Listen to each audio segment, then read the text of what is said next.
السلام علیکم ورحمۃ اللہ وبرکاتہ۔ ناظرین، آپ سبھی کا جہان من میں تہہ دل سے خیر مقدم کرتی ہوں۔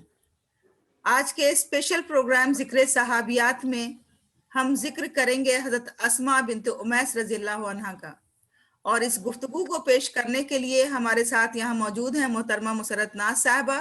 میں تہہ دل سے محترمہ مسرت ناز صاحبہ کا خیر مقدم کرتی ہوں، اور ہر بدھ کے دن آپ سب کو معلوم ہے 2:30 پہ ذکر صحابیات آپ کی خدمت میں پیش کیا جاتا ہے۔ آج کے ذکر صحابیات میں ہم سب جانیں گے حضرت اسماء کے بارے میں، اور اتنا آپ کو بتا دوں کہ حضرت اسماء بنت امیس رضی اللہ عنہا حضور اکرم صلی اللہ علیہ وسلم کی سالی اور ان کی زوجہ محترمہ حضرت میمونہ رضی اللہ عنہا کی بہن تھیں۔ آئیے تفصیل سے جانتے ہیں ان کے بارے میں۔ میں گزارش کرتی ہوں مسرت ناز صاحبہ سے کہ وہ اپنی گفتگو کا آغاز کریں۔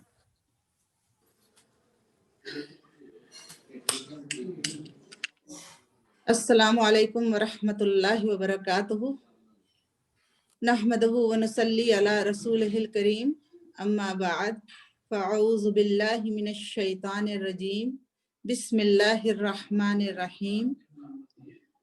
حضرت اسماء بنت امیس رضی اللہ تعالی عنہ، خاندانی پس منظر: نام اسماء، والد کا نام امیس بن صعب اور والدہ کا نام ہند بن عوف تھا۔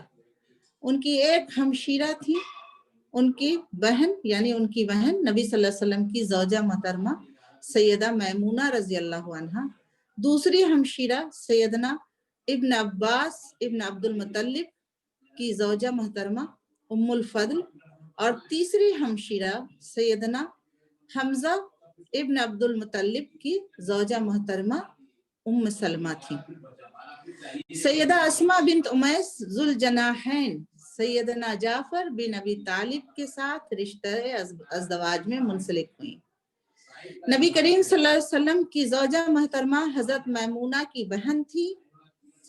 عباس آپ صلی اللہ علیہ وسلم کے چچا تھے، تو آپ کی اہلیہ ہونے کے ناطے ان کی ایک بہن آپ صلی اللہ علیہ وسلم کی چچی تھی۔ تیسری حمزہ بن عبد المطلب کی اہلیہ، پھر اسماء بنت امیس، یہ حضرت جعفر رضی اللہ تعالیٰ عنہ کی یعنی آپ کے جو چچا زاد بھائی تھے ابو طالب کے بیٹے، اور حضرت علی اور آپ کے بھائی اور آپ صلی اللہ علیہ وسلم کے داماد تھے، یعنی حضرت اسماء بنت امیس اور جعفر ابن ابی طالب اپنے دین کی حفاظت کے پیش نظر حبشہ کی طرف ہجرت کی۔ حبشہ کی طرف 2 ہجرتیں ہوئی تھی، اولا اور ثانیہ۔ قریش مسلمانوں کو دین اسلام سے منحرف کرنے کے لیے ظلم و ستم کا نشانہ بنا رہے تھے اور طرح طرح کی سزائیں دے رہے تھے۔ قریش کی ایذا رسانی سے بچنے کے لیے یہ دونوں میاں بیوی سرزمین حبشہ کی طرف ہجرت کر گئے تھے۔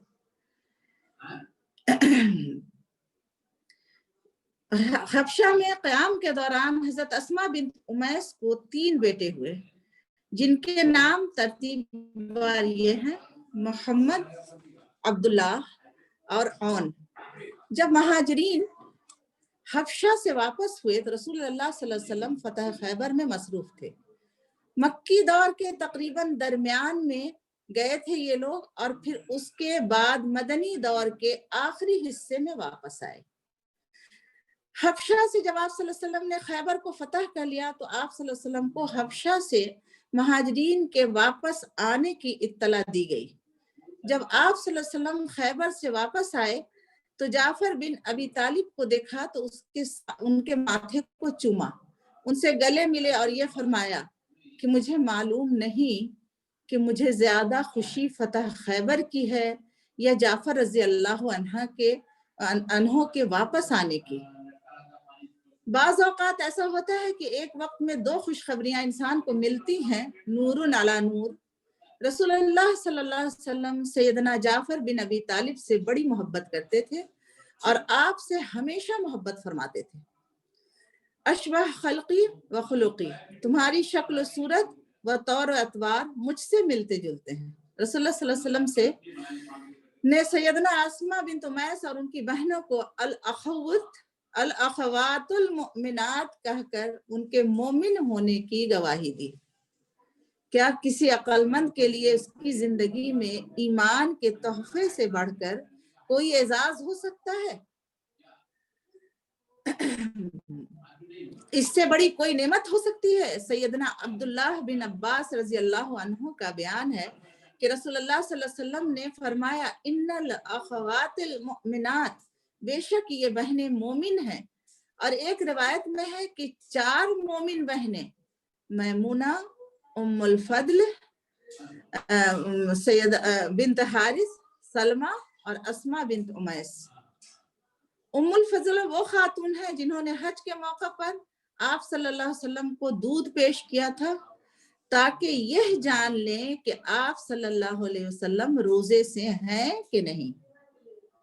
سیدہ اسماء بنت امیس اور ان کی بہنوں کا دعوتی اللہ کے میدان میں بہت زیادہ حیرت انگیز، اثر انگیز کردار تھا۔ خواتین کے دین اسلام کی نشر و اشاعت میں انہوں نے نمایاں کردار ادا کیا۔ امام بخاری رحم اللہ علیہ نے اپنی کتاب میں روایت کیا ہے کہ وہ فرماتے ہیں کہ ہم یمن میں تھے کہ ہمیں نبی کریم صلی اللہ علیہ وسلم کے مبعوث ہونے کی خبر ملی۔ اللہ نے آپ کو رسول بنایا ہے۔ میں اور میرے 2 بھائی نبی اکرم صلی اللہ علیہ وسلم ملنے کے لیے سفر ہجرت پر نکلے۔ میں اپنے دونوں بھائیوں سے عمر میں چھوٹا تھا۔ ایک کا نام ابو بردہ تھا اور دوسرے کا نام ابو رحم تھا۔ ہمارے ساتھ ہماری قوم کے 52 یا 53 اور اشخاص بھی تھے۔ ہم سب کشتی پر سوار ہوئے۔ سمندر کی لہروں نے ہمیں حبشہ کے ساحل پر پہنچا دیا، یعنی جدہ آنے کے بجائے دوسری طرف پہنچ گئے۔ بعض اوقات راستہ کے بھولنے میں بھی بڑی خیر ہوتی ہے۔ وہاں جا کر بن ابی طالب سے ملے۔ پھر ہم سب اکٹھے مدینہ منورہ کی طرف چلے اور وہاں ہماری نبی صلی اللہ علیہ وسلم سے ملاقات ہوئی۔ آپ صلی اللہ علیہ وسلم ابھی فتح خیبر کر کے واپس مدینہ منورہ پہنچے ہی تھے۔ کچھ لوگ ہم کشتی والوں کو کہا کرتے تھے کہ ہجرت کے حوالے میں ہم تم پر سبقت لے گئے۔ سیدہ اسماء بنت امیس نبی کریم صلی اللہ علیہ وسلم کی بیوی سیدہ حفصہ سے ملاقات کرنے ان کے پاس گئیں۔ یہ ان لوگوں میں شامل تھی جنہوں نے حبشہ کی طرف ہجرت کی۔ سیدنا عمر بن خطاب سیدہ حفصہ سے ملنے کے لیے ان کے پاس تشریف لائے۔ وہاں سیدہ اسماء بنت امیس بیٹھی ہوئی تھی۔ سیدنا عمر نے پوچھا یہ کون ہے؟ سیدہ حفصہ نے بتایا یہ اسماء بنت امیس ہیں۔ سیدنا عمر نے فرمایا وہی حفصہ جو حبشہ میں رہتی ہیں، حبشہ اور سمندر کے راستے یہاں پہنچی ہیں؟ سیدہ اسماء بولی ہاں وہی سیدنا عمر نے فرمایا ہم ہجرت کے حوالے سے تم پر سبقت لے گئے ہیں۔ کہا کہ ہم نے تم سے پہلے ہجرت کر لی، ہم تمہاری نسبت رسول اللہ صلی اللہ علیہ وسلم پر زیادہ حق رکھتے ہیں۔ یہ سن کر سیدنا اسماء رضی اللہ تعالی عنہ ناراض ہوئی۔ واللہ ایسا نہیں ہو سکتا، تم رسول اللہ صلی اللہ علیہ وسلم کے ساتھ رہے، وہ بھوکوں کو کھانا کھلاتے رہے،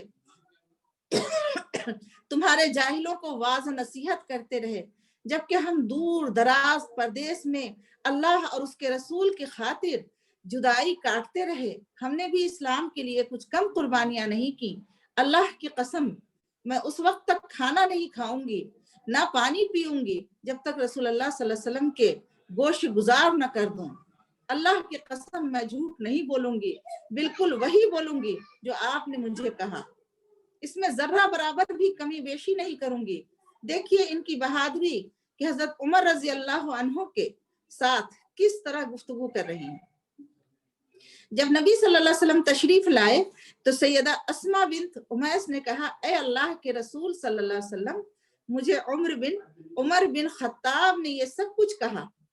آپ صلی اللہ علیہ وسلم نے پوچھا تم نے جواب میں اسے کیا کہا؟ تو انہوں نے عرض کیا کہ میں نے اس سے یہ کچھ کہا۔ تو آپ صلی اللہ علیہ وسلم نے فرمایا کوئی تم سے زیادہ مجھ پر حق نہیں رکھتا۔ عمر اور اس کے ساتھیوں نے ایک ہجرت کی، جبکہ تم کشتی والوں نے 2 ہجرتیں کی، ایک ہجرت حبشہ کی طرف تھی اور دوسری ہجرت پھر مدینہ منورہ کی طرف تھی۔ حضرت اسما فرماتی ہیں کہ ابو موسیٰ اور کشتی والے میرے پاس جتھوں کی صورت میں آ کر مجھ سے اس حدیث کے بارے میں پوچھتے۔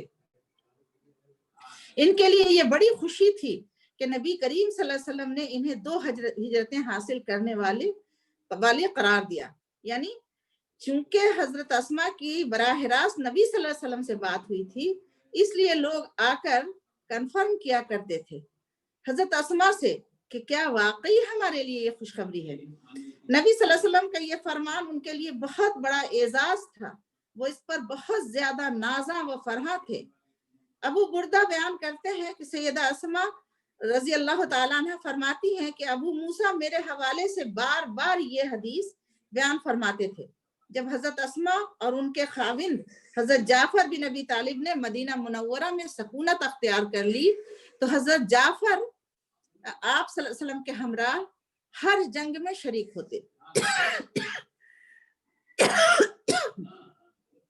یہاں تک کہ رومیوں کے خلاف لڑی جانے والی جنگ میں جن 3 اشخاص کو امیر لشکر بننے کا حکم دیا ان میں ایک جعفر طیار بھی تھے، جن کی شہادت یہاں ہوئی۔ جب حضرت اسما کو ان کی شہادت کی خبر ملی تو وہ اس طرح فرماتی ہے کہ رسول صلی اللہ علیہ وسلم میرے گھر تشریف لائے، میں نے بچوں کو نہلا دھلا کر تیار کر دیا۔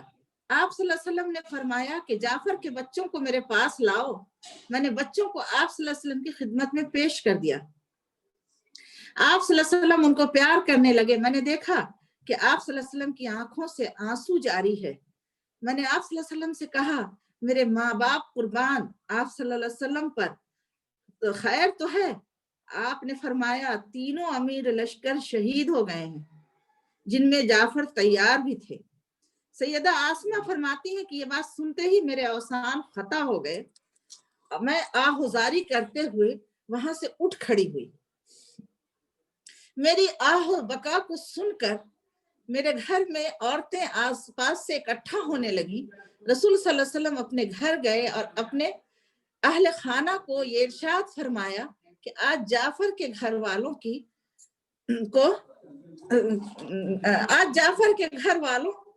کو فراموش نہ کرنا، ان کے لیے کھانا تیار کرو، وہ اپنے سربراہ کے غم میں مبتلا ہے۔ اسی حدیث سے وہ بات لی جاتی ہے کہ جن کے گھر میت ہو جائے ان کے عزیز و قریب ان کی کفایت کریں، یعنی ان کو کھانا بنا کر کھلائیں، ان کی غم گساری کریں۔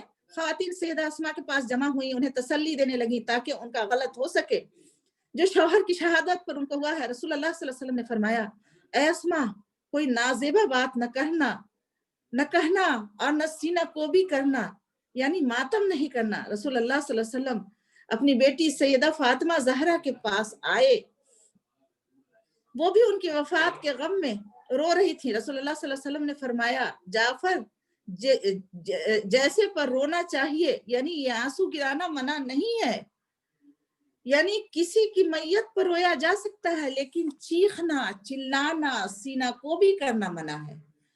ان کی عدت کے بعد ان کا دوسرا نکاح حضرت ابو بکر صدیق رضی اللہ عنہ سے ہوا۔ فتح مکہ کے بعد غزوہ حنین کے دوران حضرت ابو بکر کی زوجہ ام رومان کا انتقال ہو گیا تھا۔ اس کے بعد ان سے یعنی اسما سے نکاح ہوا۔ سیدنا ابو بکر رضی اللہ تعالی عنہ نے سیدہ اسما کے ساتھ رشتہ ازدواج میں منسلک ہونے کے بعد ان پر اور ان کی اولاد پر شفقت و محبت نچھاور کیا، یعنی حضرت ابو بکر ان کے ساتھ ساتھ ان کے بچوں کا بھی بہت خیال رکھا۔ حجۃ الوداع کے لیے جاتے ہوئے سفر میں محمد بن ابو بکر کی ولادت ہو گئی، مگر اس کے باوجود حج کا سفر جاری رکھا۔ امام نسائی نے حضرت اسما سے نقل کیا ہے، وہ کہتے ہیں کہ انہوں نے محمد بن ابی بکر صدیق کی بیداہ کے مقام پر جنم دیا تھا۔ حضرت ابو بکر صدیق کو بیداہ ایک جگہ ہے، اس کے مقام پر جنم دیا۔ پہلے سے اسما کے 3 بیٹے تھے، عبداللہ، محمد اور اون۔ پھر جب یہ چوتھا بیٹا پیدا ہوا تو اس کا نام بھی محمد رکھ دیا۔ حضرت ابو بکر نے آپ صلی اللہ علیہ وسلم کے بیٹے کی پیدائش آپ صلی اللہ علیہ وسلم کو اپنے بیٹے کی پیدائش کی خبر دی تو آپ صلی اللہ علیہ وسلم نے کہا کہ اسما سے کہیے کہ وہ غسل کر لیں اور تلبیہ پڑھیں، یعنی حج کا احرام باندھ لیں۔ سیدہ اسما رضی اللہ تعالی عنہ حضرت ابو بکر کے پاس کہ مسرت و شادمانی میں شریک رہیں۔ آپ صلی اللہ علیہ وسلم کے وصال کے بعد حضرت ابو بکر کا دور خلافت شروع ہوا، مگر آپ صلی اللہ علیہ وسلم کی جدائی یعنی ابو بکر صدیق سے برداشت نہیں ہو رہی تھی، چنانچہ صدمے سے بیمار رہنے لگے۔ جب محسوس کیا کہ آخری وقت قریب آ گیا ہے تو اپنی بیوی اسما سے کہنے لگے کہ تم مجھے اپنے ہاتھ سے غسل دینا، جس دن میں وفات پا جاؤں اس دن نفل روزے نہ رکھنا۔ جب کوچ کا وقت قریب آ گیا تو حضرت ابو بکر صدیق رضی اللہ عنہ کا چہرہ چمکنے لگا۔ سیدہ اسما نے اپنے رفیق حیات کو نزع کی حالت میں دیکھ کر ان کا چہرہ اپنے سینے سے لگا لیا اور قرآنی آیات کی تلاوت شروع کر دی تاکہ صدیق اکبر قرآنی آیات سن کر سکون محسوس کریں۔ تھوڑی دیر بعد زندگی کی ڈور ٹوٹ گئی۔ اللہ ان پر اپنی رحمت کی برکھا برسائے، ان پر اپنا فضل و کرم کرے اور انہیں اپنی رضا سے نوازے، آمین ثم آمین۔ اسما رضی اللہ تعالیٰ عنہ کثرت سے روزے رکھنے کی عادی تھیں، لیکن جس دن ابو بکر رضی اللہ تعالیٰ عنہ نے وفات پائی اس دن انہوں نے روزہ نہیں رکھا اور اپنے جلیل القدر خاوند کو اپنے ہاتھ سے غسل دیا۔ اس طرح انہوں نے ان کے وصیت کو پورا کرنے کی سعادت حاصل کی۔ سیدہ اسما سیدنا ابو بکر کی بہت اچھی رفیق حیات ثابت ہوئی۔ عدت کے بعد وہ اپنے چاروں بیٹے کے تعلیم و تربیت میں منہمک ہو گئی کہ حضرت علی کو ان کی تنہائی پسند نہ آئی، چنانچہ انہوں نے اپنے نکاح کا پیغام بھیجا اور ان کے ساتھ رشتہ ازدواج میں منسلک ہو گئے۔ اس طرح حضرت اسما اپنے چاروں بیٹے کے ساتھ سیدنا ابو الحسن حضرت علی کرم اللہ وجہہ کے گھر آ گئیں اور ان کی مددگار بن گئیں۔ حضرت علی کی حکمت و دانائی کی وجہ سے ان کی حکمت و دانائی میں بھی اضافہ ہوا۔ حضرت علی بن ابی طالب کے افکار و خیالات کی وجہ سے اسما بنت امیس کے افکار خیالات میں پختگی پیدا ہوئی اور خوشی و غمی میں برابر کی شریک ہو کر شاہراہ حیات پر گامزن ہوئی۔ علی ابن ابی طالب کے ساتھ شادی کے بعد ان کے ایک اور بیٹے نے جنم لیا جن کا نام یحییٰ بن ابی طالب رکھا گیا تھا۔ سیدہ اسما بڑی ہی ذہین و فتین خاتون تھی۔ جب بھی کوئی مشکل پیش آتی اور امن و سکون کے ساتھ زندگی بسر کرنے لگتی۔ علی بن ابی طالب سے شادی کے بعد عبداللہ ابن جعفر ہر ایک اپنے باپ پر فخر کرتے ہوئے یہ دعویٰ کر رہا تھا کہ میرا باپ تیرے باپ کی نسبت کہیں بہتر ہے۔ علی ابن ابی طالب ان بچوں کو جھگڑتا ہوا دیکھ رہے تھے۔ ایک طرف بھائی کے بیٹے تھے، دوسری طرف ابو بکر کے لخت جگر، مگر ان کے لیے سبھی بچے عزیز تھے۔ وہ حیران کہ ان بچوں کو کس طرح سمجھایا جائے۔ پھر خیال آیا کہ اپنی رفیق حیات اسما سے مدد لیا جائے کہ یہ ان بچوں کی ماں ہے۔ انہیں بلایا اور جب انہوں نے بچوں کو جھگڑتے دیکھا اور ان کی باہمی وجہ معلوم ہوئی، سب بچوں سے مخاطب ہو کر فرمانے لگی، سر زمین عرب میں جعفر سے بہتر جوان میں نے نہیں دیکھا اور سر زمین عرب میں مجھے ابو بکر سے بہتر بزرگ دکھائی نہیں دیا۔ یہ بات سنتے ہی سب بچے خاموش ہو گئے اور خوشی سے ایک دوسرے سے بغل گیر ہو گئے اور آپس میں مل کر کھیلنے لگے۔ یوں معلوم ہوتا تھا کہ کبھی آپس میں لڑے ہی نہیں، یعنی جس جھگڑے کو حضرت علی نہ سلجھا سکے انہوں نے 2 جملے میں سلجھا لیا۔ حضرت علی انگشت بدنداں رہ گئے اور اپنی بیوی کی ذہانت و فطانت کا اعتراف کیے بغیر نہ رہ سکے۔ پھر مسکراتے ہوئے کہا کہ آپ نے تو ہمارے لیے کوئی گنجائش ہی نہیں چھوڑی۔ ایک بہترین سر عرب کا جوان اور ایک بہترین سر عرب کا بزرگ، اور ہم کدھر گئے؟ آپ نے فرمایا، امیر المومنین تینوں میں آپ کے بہتر مقام کے کیا کہنے.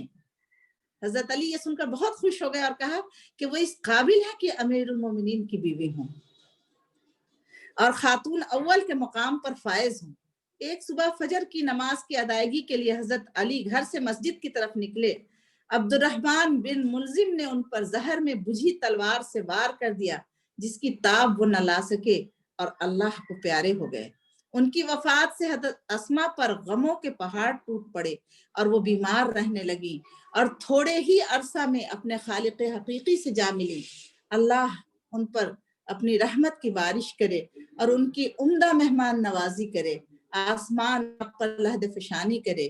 آمین ثم آمین.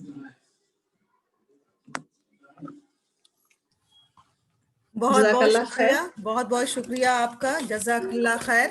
آپ نے تفصیل کے ساتھ حضرت اسما بنت امیس کی زندگی پہ روشنی ڈالی اور ان کی ذہانت اور فطانت کے جو واقعات آپ نے پیش کیے ہیں وہ یقیناً ہم سب کے لیے مشعل راہ ہیں کہ ہم جو مسلم بہنیں ہیں ہمیں بھی کوشش یہی ہونی چاہیے ہماری کہ ہم بھی اپنے علم اور تجربے میں اضافہ کریں تاکہ ہماری بھی ذہانت ہماری روزمرہ کی زندگی میں کام آ سکے اور ہماری زندگیوں کو روشن کر سکے. دین اور دنیا دونوں میں ہم کامیابی حاصل کریں.